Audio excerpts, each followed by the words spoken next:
Hi friends, good morning. स्वागत है आप सभी का अनअकैडमी बीपीएससी में। तो देखिए, मैं डेली आप लोगों के लिए लेकर आ रहा हूँ बिहार दारोगा का प्रैक्टिस सेट। और देखिए, 11 अक्टूबर को एग्ज़ाम होने वाला है बिहार दारोगा मेंस के लिए। तो उसके लिए भी बहुत ही ज़्यादा महत्वपूर्ण है ये प्रैक्टिस सेट। और जो अभी न्यू वैकेंसी आई हुई है 2200 प्लस जो वैकेंसी है, उसके लिए भी काफ़ी ज़्यादा महत्वपूर्ण है। तो ये सेट नंबर 3 है। इससे पहले हम लोग दो देख चुके हैं। तो आप लोग क्या कीजिए कि वीडियो को फटाफट लाइक कर दीजिए और अपने दोस्तों के साथ इसे शेयर कर दीजिए ताकि ज़्यादा से ज़्यादा उनको भी लाभ हो सके। सो चलिए स्टार्ट करते हैं। टोटल प्रश्नों की संख्या 50 है इसमें। तो आप लोग जो है 50 में आपका कितना स्कोर आ रहा है कमेंट में ज़रूर बताइएगा। और मैं कमेंट में आपसे भी कुछ क्वेश्चन पूछूंगा, उसका भी जवाब ज़रूर देंगे। So let's start. देखिए, पहला क्वेश्चन है, सिंधु अर्थव्यवस्था की ताकत थी। सिंधु अर्थव्यवस्था की ताकत क्या थी? मतलब ये पूछा जा रहा है कि सिंधु घाटी की जो अर्थव्यवस्था है वो किस पे आधारित थी। देखिए, इसका सही आंसर है ऑप्शन ए, कृषि पे आधारित थी। सिंधु अर्थव्यवस्था की ताकत कृषि थी। यहाँ कृषि अधिशेष इनके व्यापार वृद्धि के लिए जिम्मेदार थे। आपने जो है एक मूवी देखा होगा, मोहनजोदाड़ो मूवी। उस मूवी में बखूबी इसको दिखाया गया है, कृषि को दिखाया गया है कि सभी लोग यहाँ पे, ये जो सभ्यता थी हम लोग जानते हैं कि ये नगरीय सभ्यता थी और अलग अलग गांवों से लोग यहाँ पर आते हैं और अपना व्यापार करते हैं। इसमें जो एक्टिंग किया है वो ऋतिक रोशन ने किया है और वो भी यहाँ पे व्यापार करने आते हैं। मूवी में बहुत ही अच्छे से दिखाया गया है।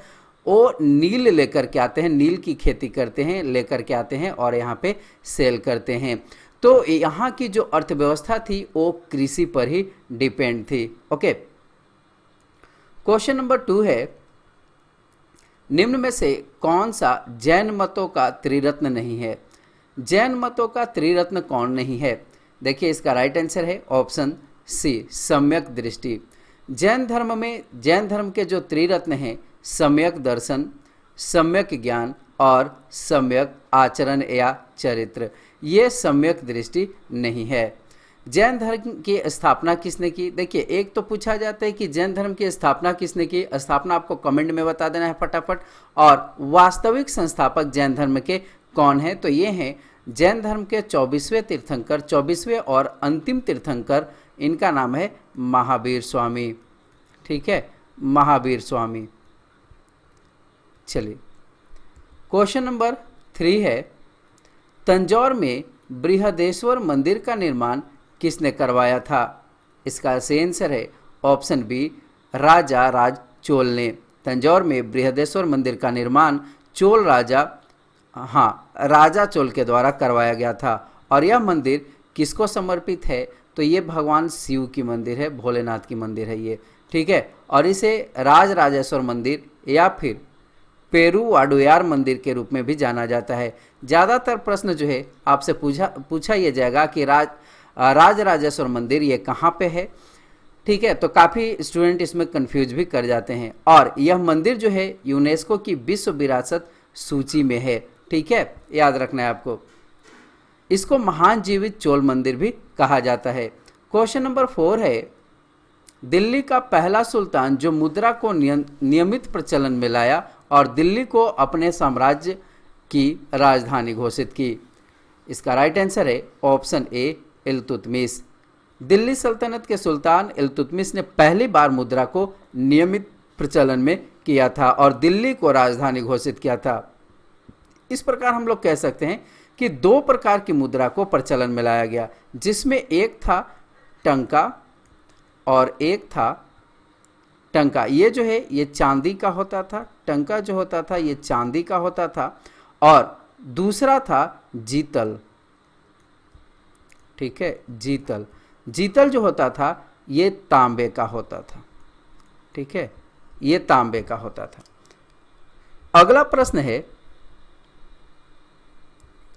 क्या हुआ? हाँ, क्वेश्चन नंबर 5, तालीकोटा का प्रसिद्ध युद्ध लड़ा गया था।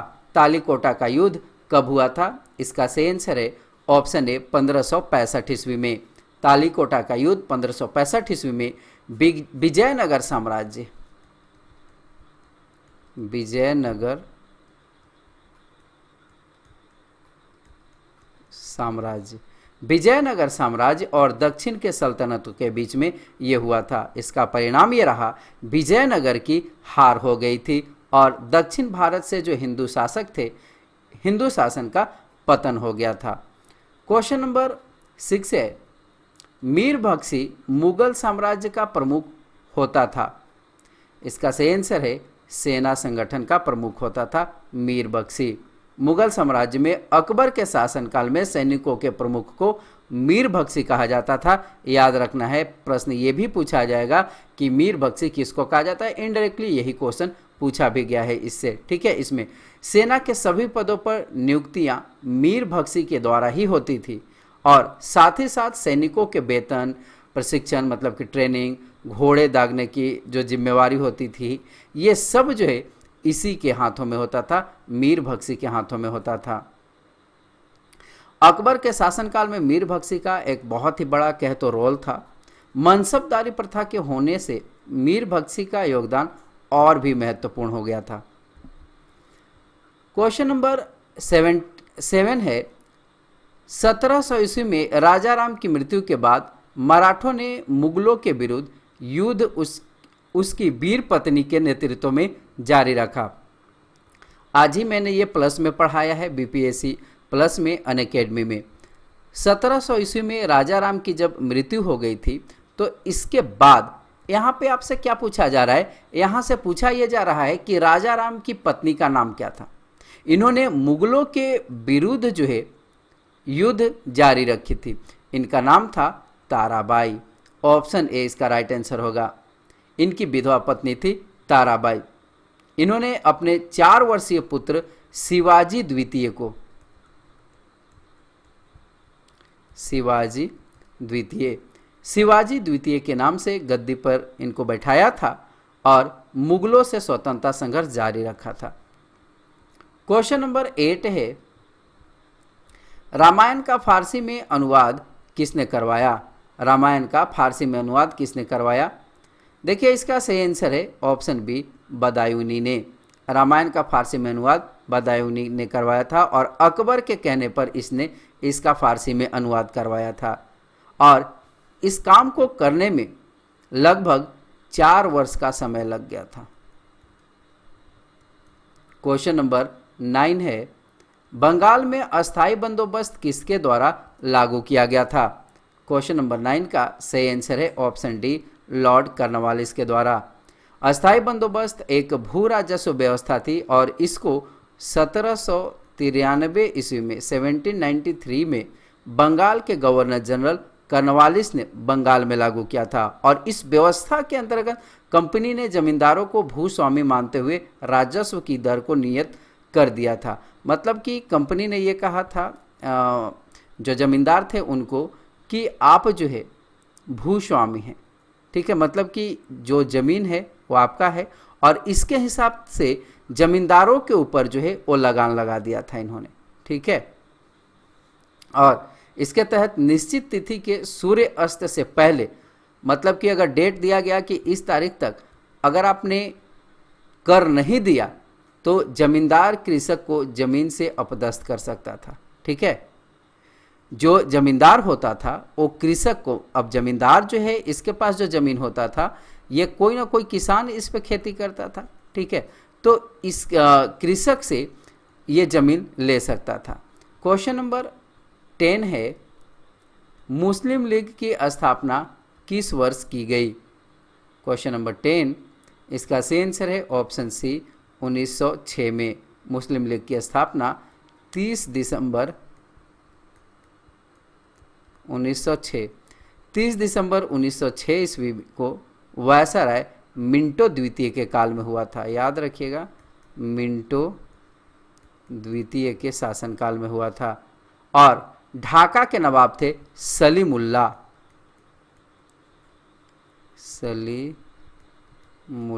ठीक है, सलीमुल्लाह खां वकार उल मुल्क इन्होंने की थी।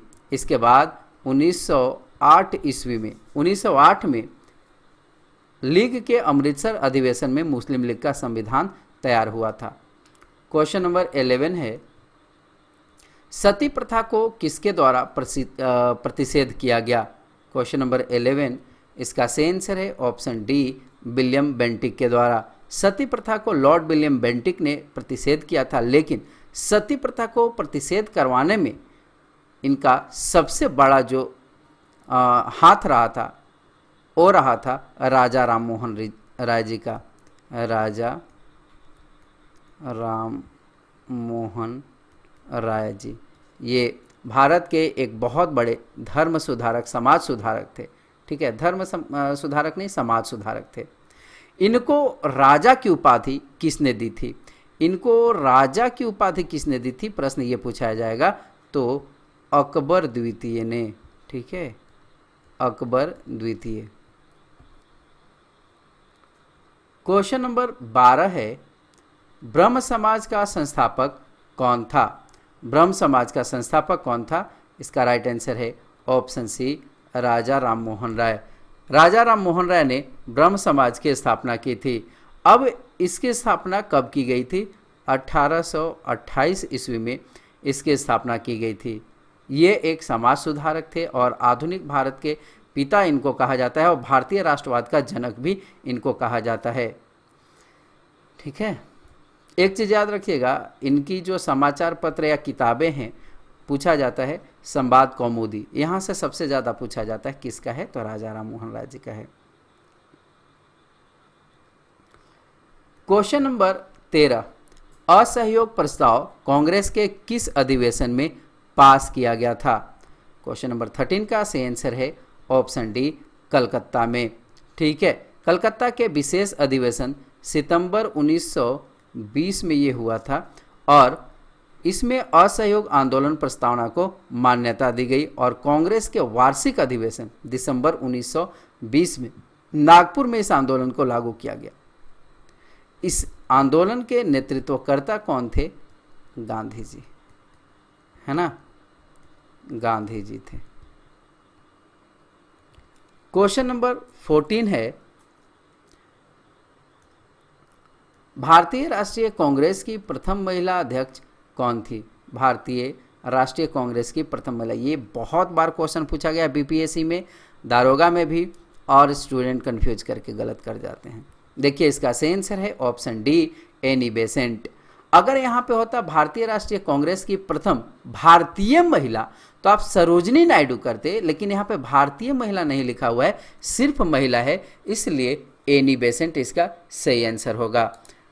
Okay, Annie Besant. Annie Besant इन्होंने 1917 ईस्वी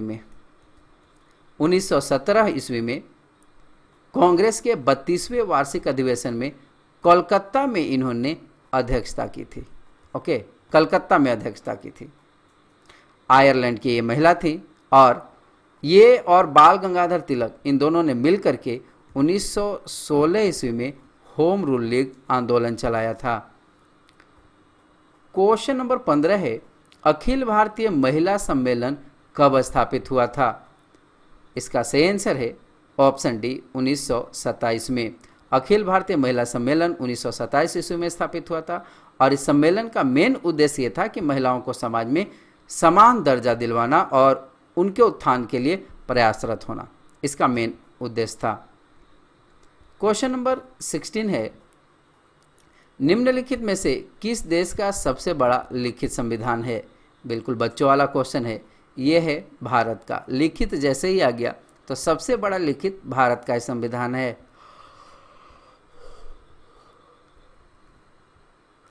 क्वेश्चन नंबर 17 है, निम्नलिखित में से किस देश में संघीय सरकार है? क्वेश्चन नंबर, संगीत नहीं संघीय होगा, संघीय सरकार है, मिसटाइप है। देखिए इसका सही आंसर है यूएसए, संयुक्त राज्य अमेरिका। अमेरिका संघीय ढांचे का सर्वोत्तम उदाहरण है और इसके लिए अनिवार्य है कि एक अनम्य लिखित संविधान हो और संविधान सर्वोच्च हो और इसके अंतर्गत परिसंघीय सरकार और इकाइयों की जो सरकारें हैं उनके बीच शक्तियों का विभाजन हो। क्वेश्चन नंबर 18 है, भारत में एकल नागरिकता की अवधारणा कहाँ से लिया गया है? क्वेश्चन नंबर 18, इसका सही आंसर है ऑप्शन ए, इंग्लैंड से लिया गया है, ब्रिटेन से लिया गया है। ठीक है, और अमेरिका से, यूएसए से क्या लिया गया है? दोहरी नागरिकता। सॉरी, अमेरिका से लिया नहीं गया है, अमेरिका में दोहरी नागरिकता का प्रावधान है। ठीक है, ठीक, यहाँ पे आप लोग ये कमेंट में बताइए कि अमेरिका से लिया क्या गया है। ठीक है, अमेरिका से क्या लिया गया है, फटाफट कमेंट में बताइए। चलिए बता देता हूँ, ये बताइए आप लोग, मूल कर्तव्य कहाँ से लिया गया है? मूल कर्तव्य और मूल अधिकार, इन दोनों में कंफ्यूज करते हैं आप लोग। ठीक है, बताना है कहाँ कहाँ से लिया गया है।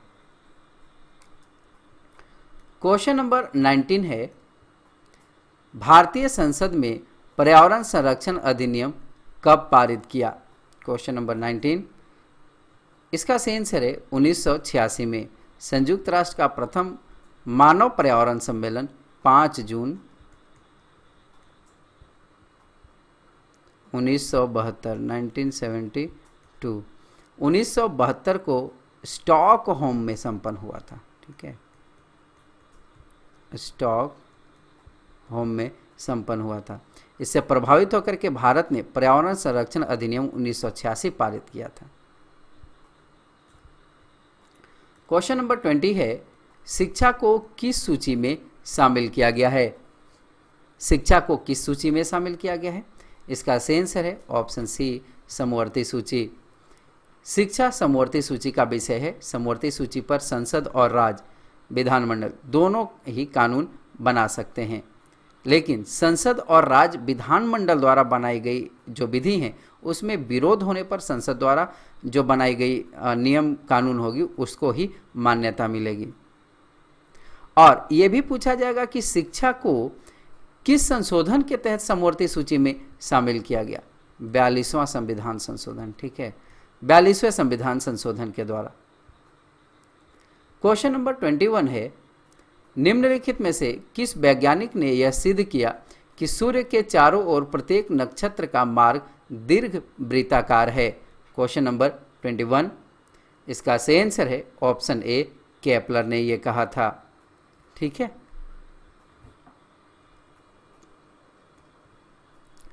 किस ग्रह को सांध्य तारा के नाम से जाना जाता है? शाम का तारा या भोर के तारा के नाम से शुक्र को जाना जाता है। ठीक है, और शुक्र का कोई भी उपग्रह नहीं है, सबसे चमकीला ग्रह यही है, शुक्र है, और सबसे गर्म ग्रह भी शुक्र ही है। शुक्र और बुध ये दो ऐसे ग्रह हैं जिनका कोई भी उपग्रह नहीं है। ठीक है, कोई भी उपग्रह नहीं है। क्वेश्चन नंबर 23 है, क्षेत्रफल की दृष्टि से भारत का सबसे छोटा राज्य कौन सा है? इसका सही आंसर है गोवा। क्षेत्रफल की दृष्टि से भारत का सबसे छोटा राज्य गोवा है, और इसके बाद सिक्किम, इसके बाद त्रिपुरा, है ना, इसके बाद नागालैंड।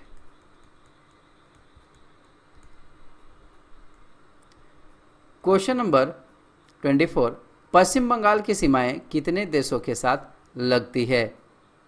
इसका सही आंसर है ऑप्शन सी, 3 देशों के साथ। इसकी सीमाएं किसके किसके साथ लगती है? बांग्लादेश, नेपाल और भूटान के साथ लगती है। ठीक है, बांग्लादेश, नेपाल और भूटान के साथ लगती है। ओके, इसके बाद है, निम्न में से कौन से राज्य को भारत का बाघ राज्य कहा जाता है? इसका राइट आंसर है ऑप्शन सी, मध्य प्रदेश को। भारत का बाघ राज्य मध्य प्रदेश को कहा जाता है क्योंकि इस राज्य में बाघ संरक्षित राष्ट्रीय पार्कों की संख्या सबसे ज़्यादा है। यहाँ पे अगर देखें तो 11 राष्ट्रीय पार्क हैं। राष्ट्रीय पार्क। क्वेश्चन नंबर 26 है, भारतीय पेट्रोलियम संस्थान निम्नलिखित में से कहाँ पर स्थित है? इसका सही आंसर है ऑप्शन सी, देहरादून में। भारतीय पेट्रोलियम संस्थान देहरादून में है और इसकी स्थापना 1960 ईस्वी में की गई थी और यह वैज्ञानिक और औद्योगिक अनुसंधान परीक्षण संस्थान CSIR का एक अंग है। ठीक है। क्वेश्चन नंबर 27 है, भारत की सबसे बड़ी सुरंग जवाहर सुरंग कौन से राज्य में स्थित है? इसका सही आंसर है ऑप्शन डी, जम्मू और कश्मीर में। ठीक है। क्वेश्चन नंबर 28 है, सरकार द्वारा प्रतिबंधों एवं बाधाओं के उन्मूलन को क्या कहते हैं? उन्मूलन है। देखिए इसका सही आंसर है ऑप्शन सी, उदारीकरण। 29 है, पूंजीवादी अर्थव्यवस्था की मुख्य विशेषता है। पूंजीवादी अर्थव्यवस्था की मुख्य विशेषता क्या है? निजी स्वामित्व। ठीक है। क्वेश्चन नंबर 30, मुद्रास्फीति को किसके द्वारा निरुद्ध किया जा सकता है? इसका राइट आंसर है मुद्रा के प्रवाह को घटा करके। बढ़ती हुई मुद्रास्फीति को मुद्रा की आपूर्ति को कम करके सुधारा जा सकता है और इसके लिए मौद्रिक साधन जिसमें SLR और CRR बैंक दर ये सब का प्रयोग किया जाता है। क्वेश्चन नंबर 31 है, एग्रोनॉमी किससे संबंधित है? इसका राइट आंसर है ऑप्शन बी, फसलीय पौधे। एग्रोनॉमी लैटिन शब्द है और एग्रोज से बना है ये, इसका मतलब होता है कृषि। ठीक है। नोमोज का मतलब होता है नियम। ठीक है। सभी फसलीय पौधों का इसमें अध्ययन किया जाता है। क्वेश्चन नंबर 32 है, जेनेरा प्लांटेरम नामक किताब किसने लिखी? इसका सही आंसर है ऑप्शन ए, लिनियस ने। जेनेरा प्लांटेरम पौधे के प्रजातियों का एक विस्तृत संकलन है और ये स्वीडिश प्राकृतिक वैज्ञानिक थे कार्ल लिनियस, इन्होंने लिखी है। जीवित शरीर में कोशिका तथा उत्तक के मरने को क्या कहते हैं? इसका राइट आंसर है ऑप्शन सी, निक्रोसिस। कोशिकाओं के समूह को हम लोग उत्तक बोलते हैं, है ना, और उत्तक मिलकर के अंगों का निर्माण करते हैं और उत्तकों का जीवित शरीर में मरना निक्रोसिस कहलाता है। क्वेश्चन नंबर 34 है, वह पौधा जिसकी जड़ें परजीवी की तरह व्यवहार करती हैं? इसका सही आंसर है ऑप्शन सी, कुस्कुट्टा। कुस्कुट्टा को डोडर के नाम से भी जाना जाता है, याद रखिएगा, डोडर भी इसको कहा जाता है। ये पीले, नारंगी और लाल रंग के परजीवी पौधे हैं और ये जल और लवण दूसरे पौधों से अवशोषित करते हैं और अपना भोजन तैयार करते हैं। क्वेश्चन नंबर 35 है, रेबीज क्या है? इसका राइट आंसर है विषाणु की बीमारी। रेबीज एक विषाणु जनित बीमारी है और ये लायस विषाणु द्वारा फैलता है। लायसा, ठीक है, लायसा विषाणु द्वारा फैलता है और यह बीमारी प्रभावित जानवरों के काटने से फैलती है। ठीक है। ये तो जानते ही हैं कि कुत्ते से होता है, कुत्ता काट दिया तो। पांडा निम्न में से किस स्कूल के प्राणी के समान होता है? स्कूल नहीं, कूल होगा। ठीक है। पांडा निम्न में से किस कुल के प्राणी के समान होता है? इसका सही आंसर है ऑप्शन बी, भालू। पांडा और भालू दोनों एक ही कुल, इस कुल का नाम है यूरिडी। यूरिडी इसमें पाए जाते हैं। पांडा का वैज्ञानिक नाम एल्यूरोपोडा मेलेनोल्यूका, ये इसका नाम है। इनमें से किसको कोशिका का अस्थायी गुण कहा जाता है? इसका सही आंसर है ऑप्शन डी, न्यूक्लिक अम्ल। न्यूक्लिक अम्ल को कोशिका का अस्थायी गुण कहा जाता है। न्यूक्लिक अम्ल में आरएनए और डीएनए,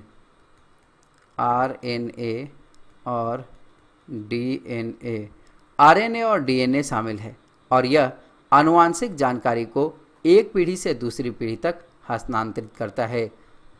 क्वेश्चन नंबर 38 है, निम्न में से किस धातु की ऊष्मीय चालकता सबसे अधिक है? इसका सही आंसर है ऑप्शन डी, चांदी।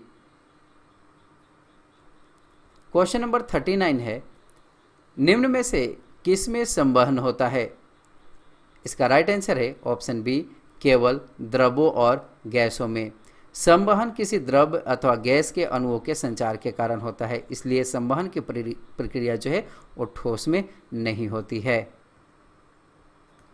क्वेश्चन नंबर 40 है, जब द्रव और वातावरण के बीच का तापांतर दोगुना कर दिया जाता है तब ऊष्मा के ह्रास की दर होगी। इसका राइट आंसर होगा दोगुनी हो जाएगी। ऊष्मा जो है वो ऊष्मा का दोगुना ह्रास होगा, ये न्यूटन के शीतलन के नियम के अनुसार। तो आगे क्वेश्चन करने से पहले आपको थोड़ा सा क्लासेस के बारे में इन्फॉर्म करना चाहता हूँ। आपको बता दूं कि 11 अक्टूबर को एग्ज़ाम होने वाला है दारोगा का। अगर आप लोग बेहतर तैयारी करना चाहते हैं दारोगा की, चाहे आप न्यू वैकेंसी की तैयारी करना चाहते हो या फिर जो मेंस होने वाला है अक्टूबर में, इसकी तैयारी करना चाहते हो, आप अनअकैडमी पे आ सकते हैं। इतने सारे एजुकेटर मिल करके आपको तैयारी करा रहे हैं। 21 अगस्त से हमारा बैच कोर्स चल रहा है जिसमें इतने सारे एजुकेटर मिल करके सभी टॉपिक को कवर करा रहे हैं। 1 सितंबर से एक और स्टार्ट हुआ है जिसमें भी इतने सारे एजुकेटर मिल करके आपको तैयारी करा रहे हैं। और आपको बता दूं, अगर आप 66वीं बीपीएससी की तैयारी करना चाहते हैं तो इसके लिए भी हमारा क्लास स्टार्ट हो गया है। इसके लिए भी बैच कोर्स आरंभ बीपीएससी के नाम से लगाया गया है। और साथ ही साथ ये 22 अगस्त से शुरू हुआ है। इतने सारे एजुकेटर मिलकर आपको पढ़ा रहे हैं। साथ ही मेरा इंडिविजुअल कोर्स भी 2 चल रहा है, हिस्ट्री और ज्योग्राफी का। एक चीज़ और आपको बता दूं कि यहाँ पे मैं डेली 3 वीडियो फ्री में देता हूँ। ठीक है, 3 वीडियो फ्री में देता हूँ। और वो वीडियो देखने के लिए एक हमारा जो वीडियो आता है फ्री का, जो वीडियो है वो एक होता है सुबह 11 बजे। 11 बजे सुबह आता है अनअकैडमी पे। आप यहाँ पे आकर देखिए, बहुत ही बेहतर वीडियो होता है। ये स्पेक्ट्रम का वीडियो होता है। स्पेक्ट्रम इतिहास जो है उसका हम लोग MCQs करते हैं। इसके बाद 1 बजे, ठीक है, 1 बजे दोपहर में मैं लेकर के आ रहा हूँ क्राउन बिहार सामान्य ज्ञान। ठीक है, तो ये भी आप कर सकते हैं। इसके बाद 5 बजे मैं लेकर के आ रहा हूँ आप लोगों के लिए लूसेंट बहुत ही महत्वपूर्ण है, इसका MCQs लेकर के आ रहा हूँ। तो ये 3 फ्री के क्लासेस हैं, बिल्कुल आप लोग आ सकते हैं। ओके, लिंक आपको डिस्क्रिप्शन बॉक्स में मिल जाएगा, डायरेक्ट क्लिक कीजिए और क्लास में आ जाइए। आप लोगों को करना क्या है, अनअकैडमी का लर्निंग ऐप इंस्टॉल करना है और इसके बाद क्लास में आ जाना है। अभिमन्यु सिंह मेरा नाम है, वहाँ पर जा कर के BPSC कैटेगरी में मुझे फॉलो ज़रूर कर लीजिएगा। ओके, और अगर आप लोग सब्सक्रिप्शन भी लेना चाहते हैं तो आप लोग क्या कीजिए, लर्निंग ऐप इंस्टॉल कीजिए, BPSC कैटेगरी सेलेक्ट कीजिएगा, उसमें प्लस पे क्लिक कीजिएगा और प्लस पे क्लिक करने के बाद वहाँ पे आएगा कितने महीने का लेना चाहते हैं, गेट सब्सक्रिप्शन पे क्लिक कीजिएगा। कितने महीने का लेना चाहते हैं, मान लिया कि आपने 12 महीने या 24 महीने सेलेक्ट किया। इसके बाद नीचे आएगा रेफरल कोड इंटर करने के लिए, तो इंटर कर दीजिएगा अभिमन्यु या अभिमन्यु LIVE लाइव, दोनों में से कोई भी इंटर कर सकते हैं। आपको 10% का डिस्काउंट भी मिल जाएगा। तो 66वीं BPSC की वैकेंसी 2 से 5 दिन के अंदर आ रही है। तो अगर आप लोग बेहतर ढंग से BPSC की तैयारी करना चाहते हैं तो आप यहाँ पे आ जाइए। फी भी अभी कम लग रहा है। इसमें ऑप्शनल की भी तैयारी कराई जाएगी। ऑप्शनल पेपर 1 पेपर 2 तो कराई ही जाएगी मेंस के लिए, साथ ही साथ ऑप्शनल की भी तैयारी कराई जाएगी। बहुत सारे ऑप्शनल की तैयारी कराई जाएगी। तो 6300 रुपये में आपको 1 साल का मिल रहा है सब्सक्रिप्शन अभी, जबकि कम है फी, 20 तारीख के बाद बढ़ने वाला है। और 7500 रुपये में आपको 2 साल का सब्सक्रिप्शन मिल रहा है। तो ये कोड अभिमन्यु जरूर यूज कीजिएगा, तभी आपको डिस्काउंट मिलेगा। ओके, बाकी फिलहाल फ्री के क्लास में भी आप लोग आ सकते हैं, लिंक डिस्क्रिप्शन बॉक्स में है। क्वेश्चन नंबर 41 है, गर्मी के मौसम में पंखे की हवा से हमें अच्छा महसूस होता है, क्योंकि पंखे की हवा से हमें क्यों अच्छा महसूस होता है? देखिए, इसका सही आंसर है ऑप्शन सी, हमारा पसीना तेजी से वाष्पित होता है। ठीक है, और वह हमारे शरीर की ऊष्मा को दूर कर देती है, जिससे हमारा शरीर ठंडा हो जाता है।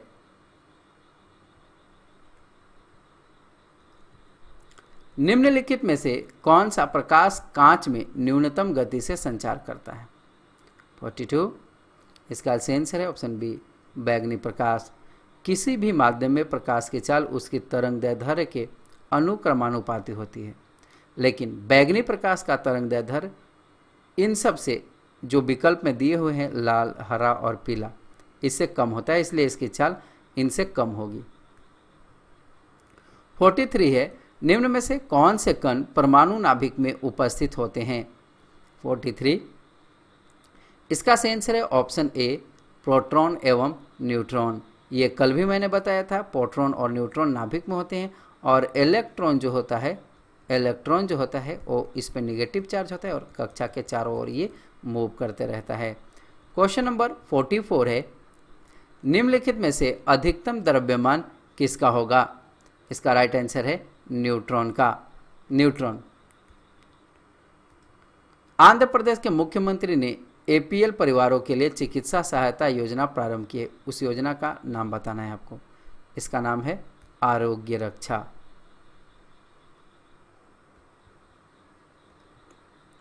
खाली जगह है।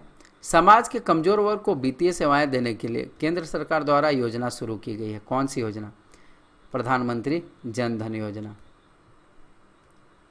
पहला व्यक्ति जिसने बाह्य अंतरिक्ष में भ्रमण किया था, बाह्य अंतरिक्ष, बाह्य होगा ये, ठीक है, ब्राह्मण लिखा गया, बाह्य अंतरिक्ष होगा। इसका सही आंसर है एलेक्सी लेनोव, 1965 ईस्वी में, 1965 में। 48 है, पहली भारतीय महिला जो माउंट एवरेस्ट पर चढ़ी।